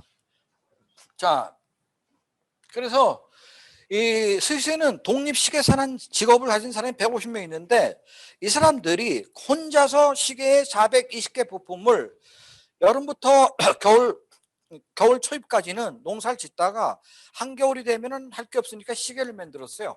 그래서 혼자서 그 시계를 만듭니다. 그래서 이거를 4월 둘째 주에 주네브 시계 전시회에 냅니다. 내면 보통 계산가액이 2억에서 5억 사이입니다. 혼자서 400개 만드는데 그런 사람들이 많이 있고 그 사람들의 전통이 내려와서 이렇게 바샤론 콘스탄틴 같은 세계적인 브랜드를 탄생시켰습니다. 1755년에 만들어진 회사하고 지금 여기 모델로 떠 있는 이 시계는 현재 가격이 5억 원입니다. 나는 이거 3억 원인 줄 알았는데 강의하다 보니까 이걸 어떤 사람이 바로 그 자리에서 핸드폰을 검색하더니 5억짜리라고 하더라고. 나도 그래서 5억짜리인 줄 알았어요. 그래서 처음 알았어요. 난 3억짜리인 줄 알았더니. 자, 미국에 사는, 여기서 질문 하나 드릴게요. 명품이라는 게 있는데 롯데 명품관에 가면 그 에르메스 버킨백을 살라고 줄 아가씨들이 많이 서 있는데 계단 가격이 2,500만 원 아니에요? 그러면 명품백을 그렇게 살 때는 무슨 이유가 있을 텐데 그 명품과 명품 아닌 거의 차이는 뭡니까? 이거는 명품이거나 아닌 차이. 우리나라는 덮어놓고 사. 그런데 명품과 명품 아닌 거의 차이가 있을 거 아니에요? 왜 명품인 이유가 있을 거 아닙니까? 그래서 결론부터 말씀드리면 쓰면 쓸수록 값이 올라가야 명품이고 쓰면 쓸수록 값이 떨어지면 명품이 아닙니다. 그 차이를 모르더라고. 그래서 이 바스론 콘스탄틴 시계를 저 살 때는 제일 싸도 2억이고 비싸면 뭐 좀 멋진 부리려고 이 카우스보다는 스위스 국기를 지금 해고 왔는데 지금 넥타이 피는 영국 얘기할 때를 대비해서 엘리자베스 2세 여왕이 지금 나한테 준 거 지금 하나 사고 있어요. 와. 근데 제가 이제 그 두 번째 꿈이 영국으로부터 문화훈장 하나 받는 거거든요. 근데 이제 이 시계를 이게 쓰면 쓸수록 값이 올라가니까 제가 이거 갖다 놓은 거예요. 명품이기 때문에. 자, 미국에서는 어떤 사장님이 자기가 바세론 콘스탄틴을 하나 사고 싶은 거야. 근데 새 거를 살까 중고를 살까 그랬는데 앤티크가 될수록 값이 비싸지거든 이런 건. 그러니까 시계방 갖고 3억 주고 하나 샀어. 사갖고 이제 시계를 잘 차고 다니다가 갑자기 어느 날 시계가 안 가는 거야. 그래서 여기 갔어. 산대 가가지고 뉴욕의 시계방에 야, 이거 시계 안 가. 고쳐줘. 열어보니까 2번 경추가 부러졌어. 그래서 자 손님 이 시계는 420개의 부품으로 만들어져 있는데 부품 하나하나마다 도장이 420개가 찍혀 있습니다. 왜냐하면 싸구려를 바꿔치기를 못하게 하기 위해서. 그러면 이거를 저희가 갖고 있지 못합니다. 저기 본사에 보내야 되는데 왔다 갔다 하는데 2달 걸립니다. 어떻게 하시겠습니까? 그러니까 이 사람이 주내부에 본사가 있으면 나 거기 자주 가. 나 갈게. 갔어. 가가지고 그 본사의 AS실에서 시계 끌어주고 자 이거 고쳐줘. 그랬더니 AB758352 로또 넘버 1899년도에 생산된 겁니다. 자 뚜껑 딱 열어보니까 2번 경추가 풀어있어. 손님 저하고 AS실 저 안으로 들어갑시다. 갔더니 잠실에 체조체육관 같은 어마어마하게 큰 방이 나왔는데 거기에 한약방에 서랍장 같은 게 수천 개 꽂혀 있더라는 거야. 시계의 로또 넘버는 AB75835입니다.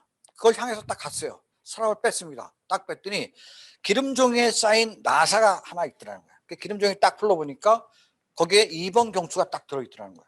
컴퓨터 설명. 나 장인 슈나이더는 1899년 로또 넘버 AB75835의 시계를 만들었다. 그러나 시간이 100년 이상 경과되면 2번 경추가 자연 마모되어 부러질 것이다. 따라서 여기 2번 경추 AS 부품 하나를 만들어 놓고 죽는다. 그걸 딱 꺼내가지고 딱 끼니까 시계가 자각자각 가더래. 자 문제는 이 시계 값이 자기가 살 때 뭐 몇 억 주고 산 거야. 그러면 부품 값은 얼마나 비싸겠냐고. 420개 부품 하나하나가 막 100만 원에서 500만 원 왔다 갔다 할 거 아니에요. 거기다 도장 다 찍혀 있고. 자 얼마입니까? 그랬더니 손님 무료입니다. 그 왜 무료입니까? 그랬더니 이거 사실 때 이미 저희는 AS 요금을 다 받은 겁니다. 앞으로 100년 후에 2번 경추가 또 부러질 겁니다. 그때 누가 손주가 되시든 누가 되시든 다시 우리 회사에 오시면 그때도 무료로 고쳐드리겠습니다. 저희 회사가 있는 한 영원히 무료입니다. 이게 스위스의 AS 정신입니다. 그러니까 스위스가 강한 겁니다. 믿을 수 있는 나라가 되는 거고. 자, 리치몬드 그룹은 이제 좀 싸구려 시계를 만들어 파는데 주력은 역시 까르티에, 올로제리, 피아제, 바시론, 콘스탄틴입니다. 그렇지만 여기 싸구려 시계 많이 팔아요 지금. 자, 제약으로 갔습니다. 노바티스하고 로슈입니다. 노바티스는 세계 2위의 제약회사입니다. 로슈는 세계 5위입니다. 이 두 개를 합치면 미국의 화이자, 미국에서 화이자가 미국 1등이자 세계 1등입니다. 이 두 개를 합치면 미국보다 제약산업 볼륨이 피카피카합니다. 나라는 이렇게 조금만 해도 자기네보다 60배의 인구가 많은 미국하고 겨뤄서 스위스 시계 산업은 대등한 수준입니다. 우리나라는 시계 산업, 제약 산업에 관해서는 아주 후진국입니다. 대단히 죄송하지만 우리 좀 제약회사 근무하시면 아주 후진국입니다. 그러다가 한미약품이 OTC 매약 위주에서 병원약으로 좀 바꿔서 지금 많이 지금 개발을 하고 있는데 임상 실험이 너무 많이 드니까. 자, 그래서 제약과 시계를 선택했고 스위스에는 제약회사가 지금도 많다. 자, 제3 이노베이션입니다. 자, 시계하고 제약을 팔아가지고 돈 무지하게 벌었어요, 애들이. 무지하게 벌었어. 그러면 자, 시계와 제약 다음에 뭐 할까? 중공업 가서. 터널을 파는 데 관해서는 세계 1위가 어딘지 아십니까? 예? 지금은 코리아입니다. 감동입니다, 정말 감동. 이건 정주영 회장님 덕입니다. 군산에서 장안간 57km 구간을 갔다가 연육교를 놓고 밑에 또 파잖아요. 스위스가 만든 알프스 터널, 최장 알프스 터널이 52km입니다. 스위스에서부터 알프스, 이태리 쪽으로 뚫었죠. 그 기록지가 53km짜리가 하나 있고 42km짜리가 하나 있는데 제가 그 터널 밑을 많이 댕겼습니다. 차 몰고. 그 터널에서는 차 몰고 이렇게 가면 중앙선을 봤잖아요. 음악이 쫙 흘러나 클래식이. 위험해 이거야, 위험해. 우리나라는 위험해 소리를 음악을 안 깔고 그냥 소리를 아예 안 질러버리지. 침묵을 지켜보지. 이 새끼가 졸거나 말거나 그냥 중앙선 밟거나 말거나. 저기는 중앙선 밟았다고 음악을 쫙 깔아놨어요. 좀 멋지죠, 그 대목은. 그래서 이게 오차 범위가, 이게 지금 털을 파는 기계인데 잘 보이실지 모르겠지만은 여기에 뚫고 들어가는데 오차 범위가 53km를 양쪽에 뚫었습니다. 양쪽에 뚫고 오는 겁니다. 지금 알프스 밑을 이태리에 뚫고 들어오고 스위스 뚫고 들어오는데 오차 범위는 30cm 이내여야 됩니다. 52km의 오차 범위가 30cm 이내. 이거는 반도체 수준입니다. 반도체 수준.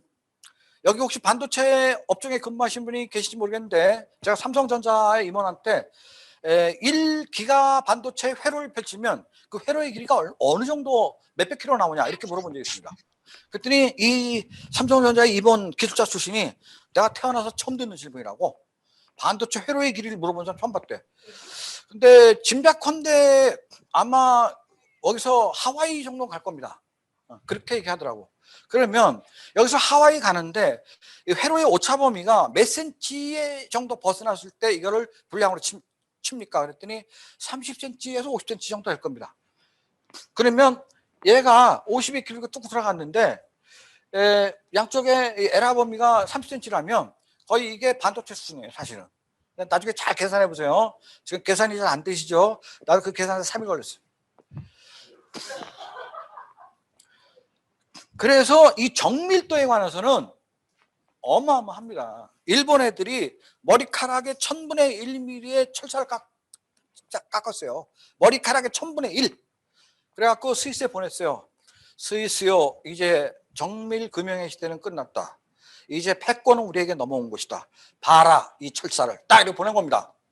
스위스가 2달 있다 그 철사를 도로 돌려보냈습니다. 거기 내용도 쓰지도 않고. 그래갖고 일본에 딱 보니까 우리가 보냈던 게 그대로 왔네. 자기네가 더 얇은 걸 깎아갖고 보낼 줄 알았더니, 그래가지고 됐다, 드디어 우리가 일본이 스위스를 이겼다, 정밀 금융에 관해서는 우리가 세계 1위다 그렇게 생각을 했는데, 야 뭔가 좀 이상하지 않아? 그래가지고 그 철사를 현미경으로 봤더니 철사의 가운데를 터널을 파버렸더니, 그러니까 이건 매수이라는 거예요. 매수. 지금도 일본은 금융에 관해서는 독일하고 스위스한테 못 당합니다. 아직도. 일본이 100만 분의 1g짜리 나사를 만들었어요. 100만 분의 1. 이거 눈에 보이도 않습니다. 현미경으로 봐야지. 그런 나라인데도 얘네들한테는 아직 안 된다는 거예요. 자, 이렇게 해서 중공업을 지출합니다. 그 다음에 반도체를 가기 시작했어요. 마이크로 일렉트릭스. 아직은 뭐 그렇게 크지 않습니다. 그렇지만 일단 갔어요. 자, 그 다음에 제4 이노베이션. 미그로스 협동조합, 쿱스, 네스. 요건 내가 왜 얘기하냐면, 우리나라도 이마트, 롯데마트 다 있잖아요. 미그로스 같은 게 여기도 대형 마트가 있습니다. 매출이 24조입니다. 여기 회원이 몇 명이냐면 200만 명이다. 200만 명. 스위스 인구의 3분의 1이 여기 가입했어요. 가입과 동시에 30% 디스카운트 해줍니다. 30% 무료. 협동조합이에요. 그러니까 협동조합을 하는 거라고. 요새 우리나라 협동조합 많이 하잖아. 내 친구들도 보면 협동조합 막 만들어 돈 벌려고. 돈 벌기가 쉬우니까. 조합원만 빵빵하게 구성해 놓으면 그냥 그다음부터 굴러가는 겁니다. 협동조합은. 그러니까 얘네들이 이거 해서 돈 버니까 쿱스가 또 만들어서 쿱스도 한 100만 돼요, 회원이. 그러니까 스위스 사람들은 이 두 개에서만 다 사는 거예요. 자, 그리고 나서 네슬레, 우리 지금 네슬레 한국에 다 들어와 있잖아요. 네슬레 같은 식품산업, 초콜릿부터 다 아직 만들어요. 자, 네슬레 880억 스위스 프라임입니다. 매출 하나로 99조 원. 엄청 커요. 직원 수 33만 명. 자, 그 다음에 빅토리옥스 칼. 등산 가는 사람들이 이거 하나 다 갖고 있어요. 우리나라 새는 여러분들이 미장원 가서 가위를 미장원 그 미용사가 가위를 쓰거나 칼을 쓸 때 이 칼이나 가위가 국산입니까? 한번 물어보세요. 국산을 갖고 있는 사람은 거의 없습니다. 일제냐 독일제냐 둘 중에 하나예요. 근데 왜 국산을 안 쓰냐 그러면 쇠가 물러서 못 씁니다. 일식집 주방장도 마찬가지입니다.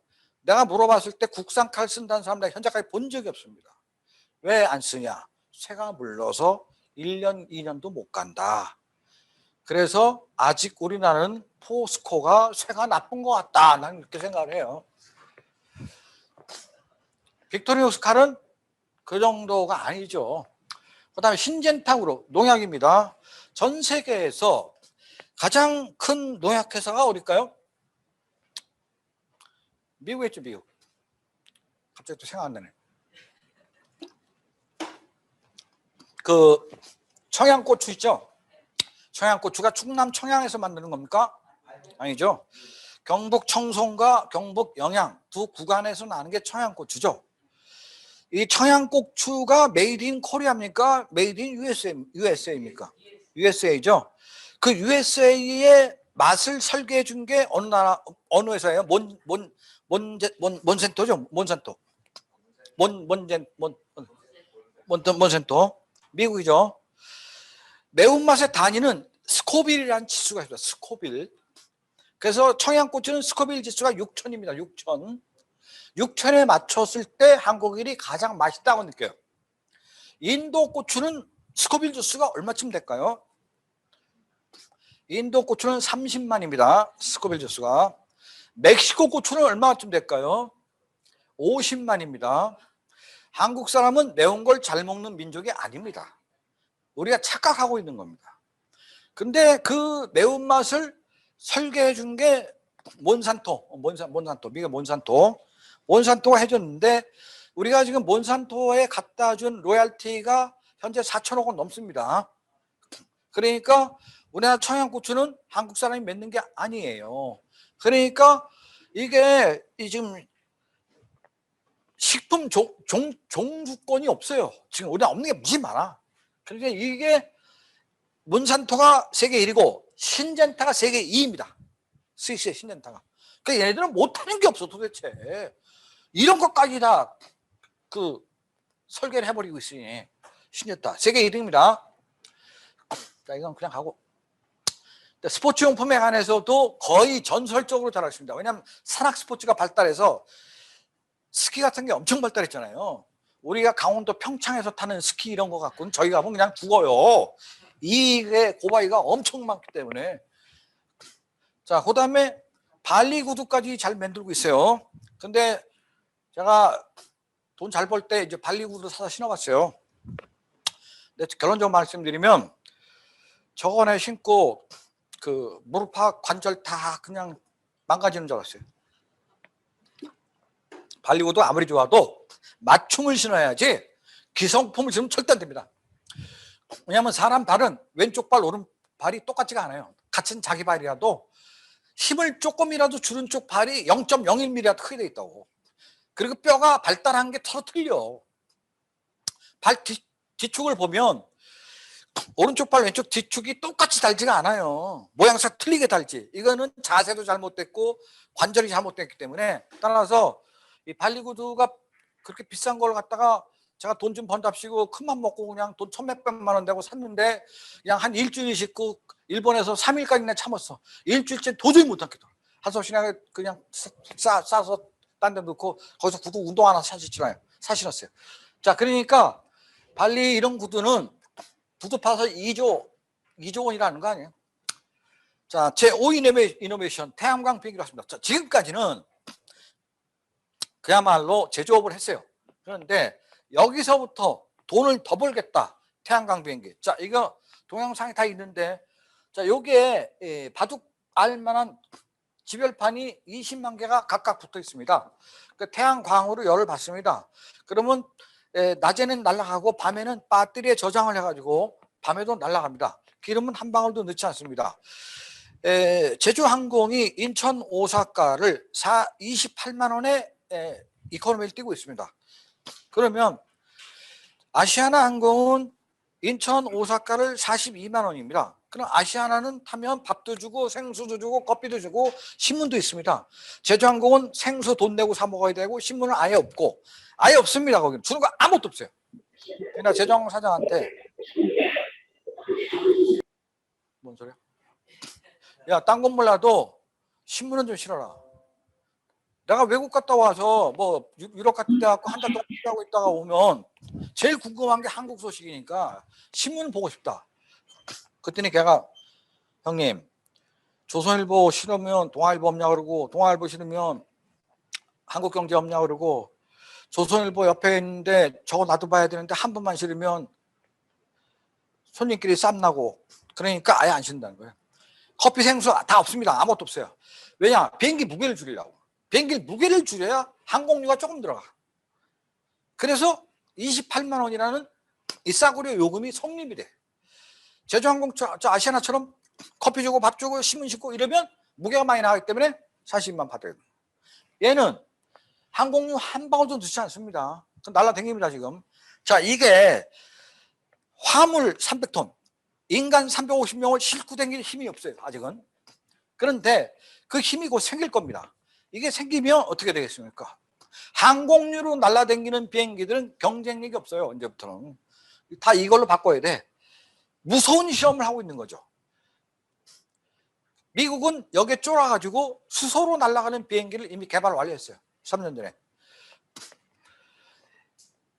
그래서 어쨌든 이게 지금 곧 상용화 단계로 좀 가고 있는데 만만치 않은가 봐요. 태양광으로 무게를 지탱하는 게. 자, 여기서 이제 그 다음에 뭘 했냐면 솔라 임펄스 이렇게 지났고, 지금 현재 시속이 140km밖에 안 나오네요. 800km 이상 나와요. 아직은 좀 멀었어. 자, 이번에는 제6 이노베이션 우주항공 산업입니다. 새틀라이트 클리너. 지금 보시는 동영상은 우주에 떠 있는 6,000개의 놀고 있는 위성들이 있는데, 이걸 볼게요. 맨 마지막 장면에 보여야 되는데, 지구에는요, 자, 여기, 이게 지구입니다. 한 600km 이상 상공에 6,000개 위성이 떠 있습니다. 그리고 5,200개 놀고 있어요. 옛날에 쏘아올린 것들은 다 놀고 있어. 800개만 활동을 하십니다. 그 5,200개가 아무 할 일 없이 90분에 한 번씩 지구를 돌고 있습니다. 그러니까 뭐 이거는 뭐 40년, 50년 전 것도 있고 다 있는데, 문제는 지구에는 운석이 1년에 30만 개가 날아 들어옵니다. 외계로부터 30만 개. 그러니까 이 30만 개의 파편들이 지구에 날아 들어오다가 위성을 때리는 수가 있어요. 실제로 위성을 때린 적이 있습니다. 몇 년 전에 영화 그래비티라는 영화가 있었는데, 중력이라는 뜻이죠. 그 영화를 보면 그 영화에서 파편이 날아 들어와서 위성을 때리는 장면이 나오거든요. 실화인데, 이게 위성이, 놀고 있는 위성이 파편을 맞으면 15,000km를 맞는단 말이에요. 위성의 속도가 15,000km니까 속도가 빠르기 때문에 파괴력이 대단합니다. 축구공만한 것도 15,000km로 지금 우리가 있는 이 빌딩을 때리면 이 빌딩은 전파됩니다. 속도가 있기 때문에. 물량, 질량 곱하기 속도가 파괴력이거든, 물리학에서 보면. 그래서 결국은 이 5,200개의 위성을 끌고 들어와야 됩니다. 저걸 방치해 놔가지고 지들끼리 빡치기도 해요. 또 하면 남의 나라 위성을 깨뜨리는 수가 있어. 그 천공 같은 위성이 대표적인 위성인데, 지가 깨지면서 남의 나라 위성을 깨뜨렸다고. 15,000km의 충격이 가해지기 때문에 시속 15,000km로 맞으니까 얘는 시속 600km로 파편해버렸어. 남의 나라 위성이 깨졌는데 네 나라 걸 깼어요. 미국, 영국, 러시아 뭐 이렇게 하고 네 나라 걸 깼는데, 미국 쪽에서는 그 위성의 가격이 얼마냐면 5,500억이었습니다. 하나 쏘았는데 첨단 장비를 탑재했기 때문에 미국이 중국에다 대고 천공이라는 싸구려 위성을 방치해 놔서 그것 때문에 우리나라에 5,500억짜리 위성이 깨졌다, 변상하라, 이렇게 된 거예요. 그러니까 중국이 뭐라고 얘기를 했냐면 변상해야 되는 법적 근거를 대라, 이렇게 했습니다. 법적 근거가 있어요? 없습니다. 우주법이 없어요. 그래서 2015년 8월 31일 날 유엔이 우주기본법을 만들었어요. 그래서 앞으로 방치된 위성 때문에 남의 나라 위성을 깨트리면 변상하라, 이렇게 된 거예요. 그래서 지금 그 법이 유엔에서 만들어진과 동시에 스위스에서는 이런 걸 만들어 가지고 얘가 밤하늘에 올라가서 놀고 있는 위성들을 파리채가 딱 저기 두꺼비 잡아먹지 싹 끌고 들어와. 그래가지고 이걸 좀 끌고 들어오기 시작했어요. 문제는 지금 5,200개이기 때문에 하루에 한 1년에 100개씩 끌고 들어와도 52년 걸립니다. 우주 밤하늘이 넓다고 해서 뭐 하루에 막 10개씩 끌고 들어올 수가 없는 거예요. 이 자전의 속도가 있기 때문에.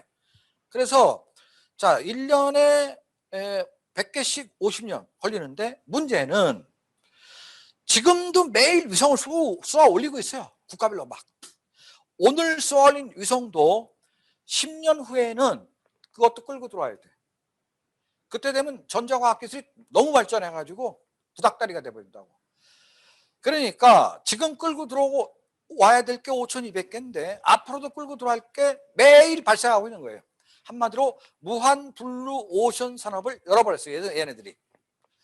근데 얘네들의 기술을 미국이 지금 따라잡아서 자기들 이 사업에 뛰어들려고 하는데 기술의 노하우가 딸린대, 미국도. 스위스한테는. 그래서 지금 못하고 있다는 겁니다.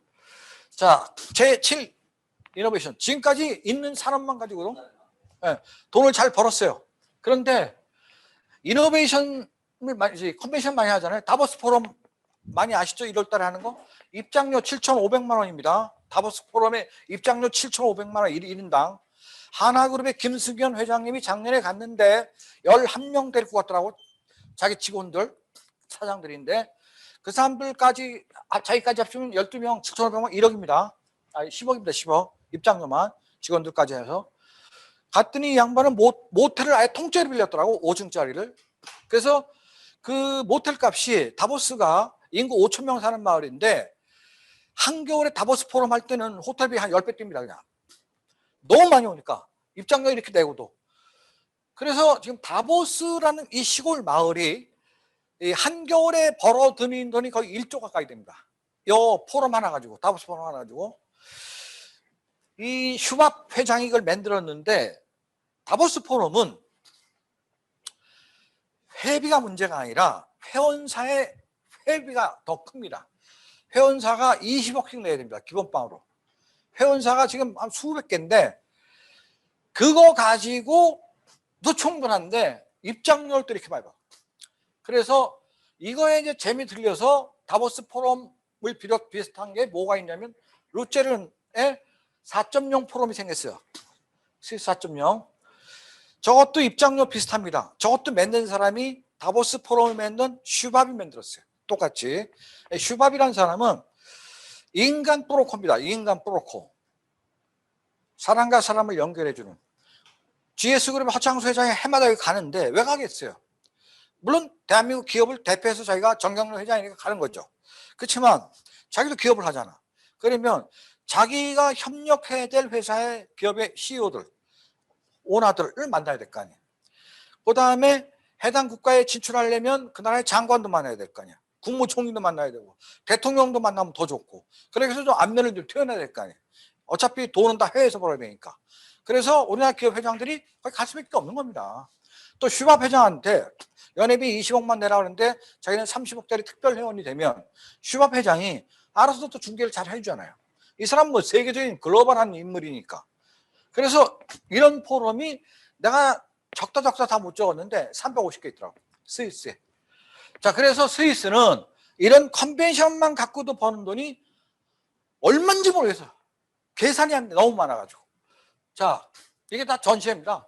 건축 전시회, 토목 안전 전시회, 뭐 시계 전시회도 1년에 몇 번씩 열려요. 4월 달에 두 번째 주에도 열리고, 거기 시계 전시회는 입장료가 30만 원이에요. 공짜 아니에요. 이 나라는 공짜 아무것도 없어. 스위스는 제가 개인적으로 스위스 사람을 이렇게 만나서 얘기해 보면 스위스에서 인간성이 별로 안 좋아. 사람들이 너무 차. 그리고 너무 건강해. 그러니까 이 사람들은 쓸데없는 절단해. 한국 사람 같지 않아.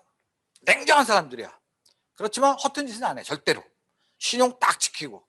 그냥 개인적으로 만났을 때는 스위스 사는 노신혜라는 여자가 있는데 그 여자의 글을 보면 실제로 친해지면 그렇지 않다고 하는데, 일본 사람은 안 친해도 일단 친절하잖아요. 일본 사람은. 그런데 스위스는 친해지려면 오래 걸려. 스위스 경쟁력, 자연의 불리함을 극복했다. 우리도 극복할 수 있습니다. 그 다음에 어떠한 무역을 통해서 경제붕. 우리나라도 무역해야 돼요. 무조건. 상하이, 바다로 뛰어들어라는 말이 상하이의 뜻입니다. 네덜란드, 무역으로 먹고 사는 나라잖아요.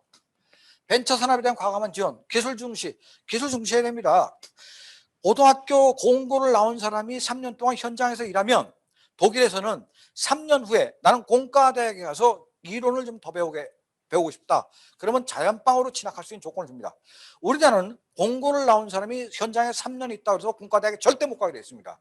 내가 국가경제포럼 우리나라의 장관차관 모임이 있습니다. 총리까지 다 있는데 근데 그 모임에서 강력하게 주장했습니다. 공고 출신이 현장에 3년 있을 경우 그 증명서만 있으면 무조건 공대 진학할 수 있도록 해야 된다. 독일이 그래서 발전한 거지 딴 거 이유 하나도 없다. 자, 국가 혁신과 기업 도전에 관해서는 어떠한 이리게이팅 주저함이 없다는 거예요. 우리도 다음 정권에서는 이렇게 가야 된다. 우리가 한국은요, 제가 1980년도 대학교 졸업하고 80년도 직장생활 했는데 그때 우리나라 소득이 $1,000였습니다. 그걸 30년 동안 우리 아버지가 물려준, 우리 아버지 세대가 물려준 $1,000 소득을 35년을 달려서 우리가 $30,000까지 왔습니다.